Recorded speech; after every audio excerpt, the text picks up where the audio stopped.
নমস্কার, প্রণাম, আসসালামু আলাইকুম। আমি সবসময় মনোঞ্জয়, তারপরে আমাদের দেবাশিস বাবু, আমাদের ইদ্রিস সাহেব, আর আমার ছাত্র লায়ন্স ক্লাবের প্রেসিডেন্ট সম্রাট বিশ্বাস, সবসময় আমরা আমার কাছে এরা আসি বিভিন্ন কাজে। আজকে আমি আমার একটা বিশেষ একটা স্পেশাল নেতা আমার মারা গেছে আমার কনস্টিটিউন্সিতে। আজকে আমার একটা প্রোগ্রাম ছিল আমাদের ক্ষেত মজদুর ইউনিয়নের প্রেসিডেন্ট।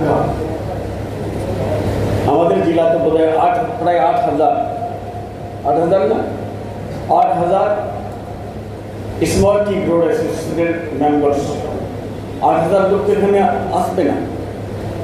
शुरू टी बोर्ड का सुंदर रंजन बाबू जो आए हुए टी बोर्ड से, बहुत ही अच्छे इंसान जो हमेशा सपोर्ट हमारे स्मॉल टी ग्रोड को देते हैं, और हम चाहेंगे और भी उनका सपोर्ट इन लोगों को मिले। उसके बाद जो है हमारा रोहित डी सजन हमारा उनसे बात भी हुई हमारी, वो भी सिल्लीगुड़ी में है। उनके बाद हमारा विकास बाबू बैठे हुए, विकास दास यहाँ बैठे हुए हैं। उसके बाद जो है सुमन जनरल सेक्रेटरी, प्रेसिडेंट विजय अग्रवाल, और अपना जावेद साहब, जाकिर साहब, इद्रिस साहब का तो वो प्रेसिडेंट ही है। आप लोग सारे लोग बहुत वक्त कीमती वक्त निकाल करके यहाँ आए हैं। कहावत है, सम्राट बोल रहा था कि 2-3 साल पहले कोई समस्या हुआ था हमारी। ये लोग जब आए थे तो मैं इन लोगों को थोड़ा सा वक्त उनका निकलवा करके मैं बोला था कि दीदी हमारे চা বাগানের কিছু সমস্যা আছে, आपने दया कर समय दिए कि देखने। तो उस वक्त मैं देख रहा था बैंक्स को इतना दिवालिया करके कुछ लोग चले गए, जो आज बाहर में जो है एंजॉय कर रहा है। 1,000 करोड़ 2,000 करोड़ नहीं, 6,000 करोड़ 7,000 करोड़ 10,000 करोड़ रुपए लोग चले गया है। ऑलमोस्ट 10 लाख 11 लाख करोड़ रुपए जो है बैंक से दिवालिया करके लगे थे, जिसकी वजह से बैंक जो है कोई लोन देना नहीं चाह रहा था। और उस दौरान जो है चाय बागान ने प्रयास किया था, और खास तौर से हम एक मुख्यमंत्री तारीफ कर रहे थे। हमारे मुख्यमंत्री के बारे में साउथ का स्टालिन मुख्यमंत्री, चीफ मिनिस्टर। मैं साउथ गया था, एक मेरा सारो जो है वहाँ बड़ा इन लॉ, वो डीजी था उस वक्त। उनके बेटे की शादी में, एक ही बेटा, देखते गवर्नर भी आए, स्टालिन साहब भी आए। स्टालिन साहब को जब मेरा इंट्रोडक्शन दिया उन्होंने कि sir he is the member of didis cabinet, तो काफ़ी इम्प्रेस हुआ और कहने लगा कि दीदी is the only leader in India who can save secularism, who can save constitution, who can save the unity of Hindu, Muslim, Sikh, Isai। ये Stalin साहब बोले थे उस वक्त। मुझे फख्र हो रहा था हमारे मुख्यमंत्री पर। लेकिन आज हमारे मुख्यमंत्री जो फैसिलिटीज देने का है चाय बागान लोगों को, बड़ा चाय बागान को तो जो देने का देते ही हैं, लेकिन स्मॉल टी ग्रोअर्स उसके आग का जो है तारा है। तो एक स्मॉल हमारे इलाका ये चासी प्रधान इलाका है। इस इलाके में पाट होता था, गन्ना होता था, उसके बाद जो है चावल धान वगैरह होता था। लेकिन आज जो है चाय बागान जो है हमारे ग्वालपोखर में कभी हम लोग सोचे ही नहीं थे कि चाय बागान हम लोग देख पाएंगे। बचपन में जब मेरा सर्विस हुआ था लेबोंग में, तो उस वक्त मेरा उम्र 23-24 साल का था और आज 55 साल हो गया है। तो उस वक्त मैं लेबोंग में देखने के बाद जो है एहसास होता था कि काश हमारे यहाँ भी चाय बागान होता तो हम भी देखते। तो आज जो है चाय बागान घर तक पहुँच गया है। ये हमारे मुख्यमंत्री ममता बनर्जी जी के बहुत बड़ी कंट्रीब्यूशन है कि जो स्मॉल टी ग्रोवर्स को उन्होंने प्रमोट करने की कोशिश किया। हाँ, ये भी बात सच है कि एक तरफ सेंटर का लांछना बंचना 1,81,000 करोड़ रुपए हमारे अटका के रखा है। कितना हजार करोड़? 1,81,000 करोड़। और फिर जो सरकार चले गया 2011 में, उस सरकार का 2,03,000 का ऋण, उसका इंटरेस्ट रेट कितना हो सकता है आप लोग अंदाजा लगाइए। और इधर 1,81,000 करोड़ रुपए का ऋण, ये वंचना। उसके बाद फिर एमजी एनर्जी का पैसा गायब, दे नहीं रहा है। उसके बाद फिर लेकिन हमारे स्टेट को डिप्लाई करते हैं। क्या ये स्टेट बंगाल गवर्नमेंट या इंडिया गवर्नमेंट के अंडर में नहीं है? क्या हिंदुस्तान में नहीं है? इस स्टेट में क्या है? ये इस स्टेट में ह्यूमन राइट्स का ज्यादा वैल्यू है, इसलिए इस स्टेट को जो है लंचना बंचना करके रखने का सेंटर का कंस्पिरेसी है। क्योंकि यहाँ राइट के बारे में हर आदमी जानता है, हमारा राइट्स एंड ड्यूटीज क्या है। और साथ साथ अभी आप लोग देखे होंगे चार सुंदरी नाम से जो है एक स्कीम किया है दीदी, होम स्टे कर दिया है टूरिज्म को डेवलप करने के लिए, टी टूरिज्म को डेवलप करने के लिए। लेकिन मुझे अफसोस हो रहा है कि 8,000 जहाँ स्मॉल टी ग्रोवर्स है, वहाँ इस्लामपुर में, उत्तर दिनाजपुर में अगर ये ऑफिस ना हो तो ये बड़े दुख की बात है। ये ऑफिस तो इस्लामपुर में होना चाहिए। हाँ, आज सोचिए ये एक प्राइवेट आदमी का बना हुआ है जिसकी वजह से हम लोग मीटिंग कर पा रहे हैं। इस्लामपुर में कम्युनिटी हॉल जो अभी टूटा हुआ है, उसमें 7 करोड़ या 8 करोड़ का सिंकिंग करवा के उसके काम स्टार्ट हुआ है। मुझे उम्मीद है 6 महीने के बाद वो भी कंप्लीट हो जाएगा। लेकिन सवाल होता है कि हम सेंट्रल गवर्नमेंट से कम आप टी बोर्ड से हैं, इन लोगों के लिए थोड़ा ऊपर से भी कुछ लाने की कोशिश कीजिए। हमारे स्टेट गवर्नमेंट का क्या क्या है, सारे टी ग्रोवर्स बैठे हुए हैं, ये लोग खुल के बताएंगे। हमको बताना अच्छा नहीं लगता है कि हम लोग देते हैं, हम कैसे बताएं। जो पाता है, जिसको मिलता है, उनको सोचना चाहिए। और सबसे बड़ी बात है बिजनेस के लिए, एक तो टाइम था हम गेट का खिलाफ किए थे, एक तो टाइम था हम मल्टीनेशनल का खिलाफ किए थे, एक तो टाइम था हमारे जो है वेस्ट बंगाल आपका कंप्यूटर के खिलाफ किया था, एक टाइम था जो आईटी का खिलाफ किया था, एक टाइम था कंप्यूटर का खिलाफ किया था। सारे कंपनीज जो है कहाँ चले गए? नोएडा। कहाँ चले गए? पानीपत, दिल्ली, हरियाणा। कहाँ चले गए? कानपुर, लखनऊ, बेंगलोर, चेन्नई, महाराष्ट्र।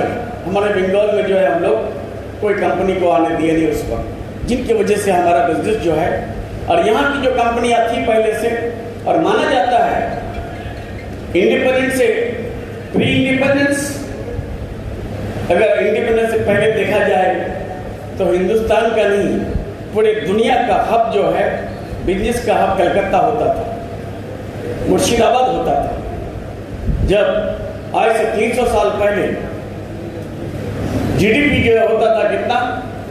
27%, 28%। पूरे वर्ल्ड का 1/3 जीडीपी जो हमारे बंगाल कवर करता था। लेकिन आज बिजनेस घटते घटते, लेकिन आज हमारे मुख्यमंत्री इसी बिजनेस के लिए जर्मनी जाती है, स्विट्जरलैंड जाती है, ऑस्ट्रेलिया जाती है, कनाडा जाती है, इंग्लैंड जाती है, अमेरिका जाती है, और डिफरेंट स्टेट, डिफरेंट कंट्री से जो है बिजनेस लाने की कोशिश करती है। अब की बार जो BGBS हुआ था बंगाल बिजनेस में, उसमें 5 लाख करोड़ से ज़्यादा जो है बिजनेस का प्रपोजल आया है, वो स्टार्ट भी हो चुका है। आज मुझे अफसोस हो रहा है, आज एक पहलगाम हुआ, मुझे अफसोस है कि टेररिस्ट लोग 27-28 लोगों को मार के चले गया, लेकिन नेगेटिव बनना स्टार्ट हो गया। हम तो कहते हैं कि पाकिस्तान पर अटैक होना चाहिए। पाकिस्तान को जिस तरह से आपको इंदिरा गांधी 2 हिस्से में पाकिस्तान को डिवाइड कर दिया था, ठीक अभी इंडियन गवर्नमेंट को चाहिए कि पाकिस्तान पर वार करके 3 हिस्से में उसको तकसीम कर दें, ताकि कभी वो हमारे उनकी बुरी निगाह हमारे हिंदुस्तान पर न पाए। लेकिन उनकी वजह से हमारे जो मजदूर लोग हैं, जो पानीपत में है, दिल्ली में है, आपका जोधपुर में है, जा रहा है, और हर दिन हमको जो है छुड़ाने के लिए सिफारिश करना पड़ता है। हमारे दीदी को बोलना पड़ता है, हमारे डीजीपी को, हमारे एडीजी लॉ एंड ऑर्डर को आप जो है इंगेज कराते हैं। आप रोजगार अदा करके हम रिक्वेस्ट करेंगे राजेंद्र बाबू से, आप लोगों की बोर्ड वाले से, कम से कम एक ऑफिस यहाँ होना चाहिए। ऑफिस सर इधर में ऑफिस है, लेकिन ऑफिस में जो एडीडीडी है ना, ऑफिस है लेकिन स्टाफ कम है, लेकिन एडीडीडी होना चाहिए, ऑफिसर होना चाहिए इधर। कहाँ ऑफिस? हम तो आज तक देखे नहीं। हम बस टर्मिनस में ऑफिस है भी तो ना के बराबर होगा शायद। अगर ऑफिस है भी तो विजिबल नहीं है। एक चाय बागान में 8,000 जहाँ स्मोकी ग्रोवर्स हैं, वहाँ एक ऑफिस रहने के बाद भी इनविजिबल हो तो ये खराब लग रहा है। ठीक है, थैंक यू।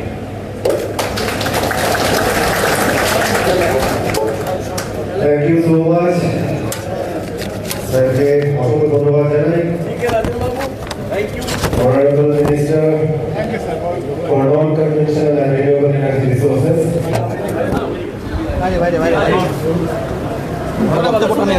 মন্ত্রী গ্রোয়ার্স ওয়েলফেয়ার অ্যাসোসিয়েশনের তরফ থেকে মাননীয় রাজ্যমন্ত্রী জনাব গুলাব রাব্বানি স্যারকে অসংখ্য ধন্যবাদ তার মূল্যবান সময় দেওয়ার জন্য।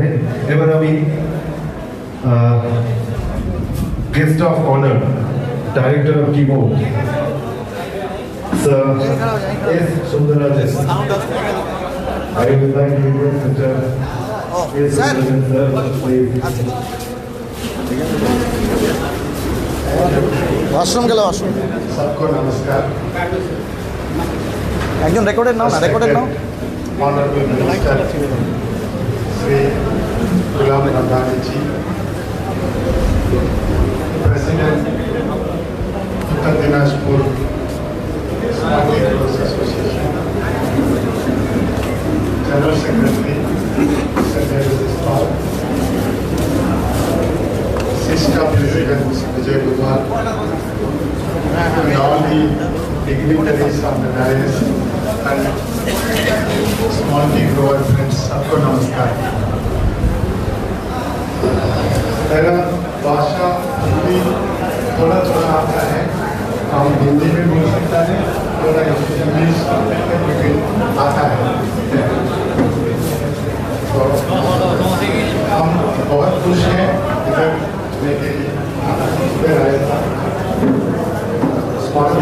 के साथ है टी-बोर्ड। लाइव चलছে পরে কথা বলবো, সব গল্পগুলো শোনা যাবে। टी-बोर्ड बहुत स्कीम है, लाइव चलছে আমার, लाइव সব কথা শোনা যাবে। थोड़ा अक्टूबर महीना में हम शुरू कर दिया, इसीलिए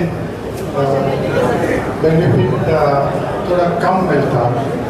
लास्ट ईयर भी इंस्टॉल प्रोग्राम स्कीम इन अक्टूबर महीना में 2-3 महीना बाकी था, तो इसीलिए हमारा बेनिफिट थोड़ा कम मिलता है। इस साल में वेस्ट बंगाल के बारे में 70 करोड़ का ऊपर स्कीम है। सब स्कीम का डिटेल मेरा ऑफिसर के पास है, तो he will be able to help. আসো আসো। দাদা বলছি, আপনি বললেন যে মানে পরিযায়ী শ্রমিক যারা তারা মানে অন্যান্য স্টেজে গিয়ে জেল খাটতে হচ্ছে, তো দাদা বলছি যে মানে আমাদের যে গোয়ালপুকুর বা আমাদের উত্তর দিনাজপুরের এই ধরনের শ্রমিক মানে কত সংখ্যা হতে পারে বা তাদের কি কি সমস্যা হচ্ছে, আপনার কাছে কী রিপোর্ট আছে? এটা অনেক আছে, কেন কি এই শ্রমিকগুলো আজ থেকে তো না, 1977 থেকে ওরা যাওয়া স্টার্ট করেছে, 1977। তারপরে যেতে যেতে যারা যায় ওখানে, এখানে তখন ফ্যাক্টরি, তারপরে মাল্টিনেশনালস, তারপরে কম্পিউটার, তারপরে আইটি, তারপরে আপনার বিভিন্ন কলকারখানা। এখানে তখনকার গভর্নমেন্ট, ওয়েস্ট বেঙ্গল গভর্নমেন্ট আসতে দেয়নি, তখনকার লেফট গভর্নমেন্ট, যার ফলে কাজের জন্য সবাই চলে যেত ওখানে। ওখানে নিজে নিজে জায়গা নিয়ে নিয়েছে। আর একজন যদি যায়, তুই যদি আজকে যাইস ওখানে, তুই যদি 1,000 টাকা যদি পার ডে আর্ন করিস, আর এখানে তোর ভাই একটা ঘুরে বেড়ায়, তো তুই নিশ্চয়ই মনে করবে কিনা আমার ভাইটাকে আমি ডাকি ওখানে। এরকম করে যাতায়াত স্টার্ট হয়েছে কেরল, হরিয়ানা, দিল্লি, মহারাষ্ট্র, তামিলনাড়ু, এগুলো। আর আমাদেরও রাজ্যতে গুজরাটি, রাজস্থানী, তারপরে মহারাষ্ট্রের, ইউপি, বিহারের প্রচুর লোক আছে। ওরা প্রজা শ্রমিক, কিন্তু আমরা শ্রমিকদের জন্য একটা বোর্ড করে দিয়েছি। বোর্ডে রেজিস্ট্রেশন করবে, যেটা গভর্নমেন্ট অফ ইন্ডিয়া ওয়েস্ট বেঙ্গলের লাভ হবে ওটা ওরা নিতে পারবে। অনেক অশিক্ষিত আছে যারা করতে পারেনি। কিন্তু আমাদের স্টেটে কোনো শ্রমিককে আমরা এটা বলি না কি তুমি কোথায়কার, তুমি কোন কাস্টের, তুমি কোন রিলিজন মানো, আমরা কখনো বলি না। না কোনো আমার পুলিশ অফিসার বলে, না কোনো আমাদের অফিসার বলে। কিন্তু বিভিন্ন রাজ্যতে আমি দেখলাম, যেরকম রাজস্থানে, গুজরাটে, সেদিন গুজরাতের কিছু লোককে 800 লোককে পাঠাই দিল কোথায়, আন্দামান নিকোবর। 49 জন ছিল আমার গোয়ালপুকুরের, সবকটাকে ছাড়া হলো। যখন আমি ফোন করলাম ডিআইজির সঙ্গে, তারপরে আমাদের ডিজিপি, আমি দিদিকে বললাম, দিদি ডিজিপিকে অর্ডার করলো, ওখানকার ডিজিপির সঙ্গে কথা হলো, তারপরে ছাড়া হলো। সেদিন আপনাদের ইসলামপুর বিধানসভার কয়জন লোককে আটকে দিল দিল্লিতে। আমি ডাইরেক্ট রাজীব কুমারকে, আমাদের ডিজিপিকে ফোন করলাম, ওখানকার অথরিটিকে ফোন করলাম, তারপরে ছাড় পেয়েছে। কি কারণ দাদা যে এইভাবে হয়রানি করা হচ্ছে? এটা শুধু বাংলা বললেই, মানে বাংলাকে টার্গেট করে, যারা ওই এক জায়গায় বাংলা বেঙ্গলি আছে আর বিহারের আছে, বিহারিটাকে ছেড়ে দিচ্ছে, বিহারেরটাকে, আর বেঙ্গলিরটাকে ধরে রেখে দিচ্ছে। যারা বাংলা বলছে তাদেরকে আটক করছে, তাদেরকে অ্যাটাক করছে। কারণটা কি হতে পারে? এটা কারণটা তো আমরাও বুঝতে পারছি না এটা কি কারণ। এটা কি পহেলগাঁও যে হত্যাকাণ্ড ঘটেছে তারপরেই এই ঘটনা? পহেলগাঁওতে যদি হত্যাকাণ্ড হয়ে থাকে, আমরা তো पहलगाঁওর জন্য বলছি, यू अटैक पाकिस्तान को ख़त्म कर दो। लेकिन पाकिस्तान को ख़त्म नहीं करके हमारे बंगाल का आप जो है श्रमिक लोगों को, प्रजा श्रमिक को आप हरास करेंगे, हरास করবে তোমরা, এটা ঠিক। বিভিন্ন জায়গায় কিন্তু দেখা গেছে সীমান্ত এলাকায় কিছু বাংলাদেশিও গ্রেফতার হচ্ছে, কিন্তু কোথায় বলো না? কিছুদিন আগে রসাকোয়াতে হলো। কোথায় রসাকোয়াতে? বলো দেখি রসাকোয়াতে। দেখো, এটা কার দোষ? এটা তো অমিত শাহকে রিজাইন করা উচিত। অমিত শাহকে রিজাইন করা উচিত। পহেলগাঁও হলো, পুলওয়ামা হলো, এখনও রিজাইন করেননি। তারপরে বর্ডার থেকে কি করে বিএসএফ ছাড়ছে লোকগুলোকে? পুলিশ কি পারে? পুলিশ আইডেন্টিফাই করে দিতে পারে, কিন্তু বর্ডার যদি টাইট না হয় তাহলে কি করে বাংলাদেশকে আটকাবে? মানে কেন্দ্র বা অন্যান্য রাজ্য কি বাংলাদেশি আর বাঙালি, মানে ওয়েস্ট বেঙ্গলের লোককে কি গুলিয়ে ফেলছে? না, এরকম কি? বাংলার যেটা ভাষা, যেটা বাংলাদেশের ভাষা, বাংলার যেটা কালচার, সেটা বাংলাদেশের culture, same culture, same language, same facial স্ট্রাকচারের জন্য বাঙালিরা হ্যারাস হচ্ছে, এটা ঠিক না। একটা বিষয় জিজ্ঞেস করবো আপনাকে, সাম্প্রতিককালে দেখা যাচ্ছে উভয় জাতির লোক তারা সোশ্যাল মিডিয়াতে এই ধরনের কিছু ভিডিও দিচ্ছে যেটা মানুষকে বিচলিত করতে পারে, সাম্প্রদায়িক সম্প্রীতিকে ক্ষুণ্ণ করতে পারে, কমিউনাল হারমোনিকে ব্রেক করছে। আপনারা তো সরকারে রয়েছেন, পুলিশের পক্ষ থেকে এদের বিরুদ্ধে বা মনে করেন যেগুলো হচ্ছে যে পুলিশের পক্ষ থেকে যারা হচ্ছে তাদেরকে সাইবার ক্রাইম লাগে, তারা এগুলোকে প্রতিহত করছে না কেন? প্রতিদিন আসছে তো। আমি তো দেখলাম সোশ্যাল মিডিয়াতে ইউপি থেকে, বিহার থেকে, রাজস্থান, গুজরাট, মধ্যপ্রদেশ, এগুলো জায়গা থেকে যেভাবে সোশ্যাল মিডিয়াতে বক্তব্য শুনছি আমরা হ্যারান হয়ে যাচ্ছি। কেন ইডি এখানে ধরতে পারে না, সিবিআই ধরতে পারে না, তারপরে কেন্দ্র এজেন্সিগুলো ধরতে পারে না ওদেরকে। আমাদের পশ্চিমবাংলা হলে আমরা ধরি, এখানে তো কেন্দ্রীয় সরকার ফেল, টোটালি ফেল। আজকে চা বাগিচা অ্যাসোসিয়েশন তাদের সম্মেলনে এসেছিলেন, তো বলছেন মুখ্যমন্ত্রী চা সুন্দরী প্রকল্প করেছেন, কিন্তু দেখা যাচ্ছে যে চা সুন্দরী প্রকল্পে অনেকেই যারা হচ্ছে আপনার মানে যারা ভূমিভোক্তা রয়েছেন তারা ঘরের টাকা পেয়ে ঘর করছেন না, বহু জায়গায় এমন না। যারা ঘর করবে না তাদের এগেইনস্টে অ্যাকশন নিতে হবে। বাংলা ভারতবর্ষের অর্থনীতির আশীর্বাদ, অভিশাপ না। আমরা না থাকলে ভারতবর্ষকে লক্ষ লক্ষ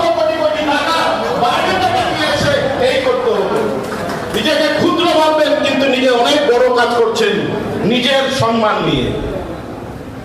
আমরা দেখেছি আজকে এখানে ডিডিএ সাহেবরা আছেন এগ্রিকালচার ডিপার্টমেন্টের। মাননীয় মন্ত্রী আমাদের গত বছর যখন একটা সমস্যা হয়েছিল এই ব্যান কেমিক্যাল নিয়ে, দেখুন ব্যান কেমিক্যালের সমস্যাটা একদিনে কিন্তু যাবে না। পরিষ্কার করে দিচ্ছে এখানে কৃষি দপ্তরের আধিকারিকরা আছেন।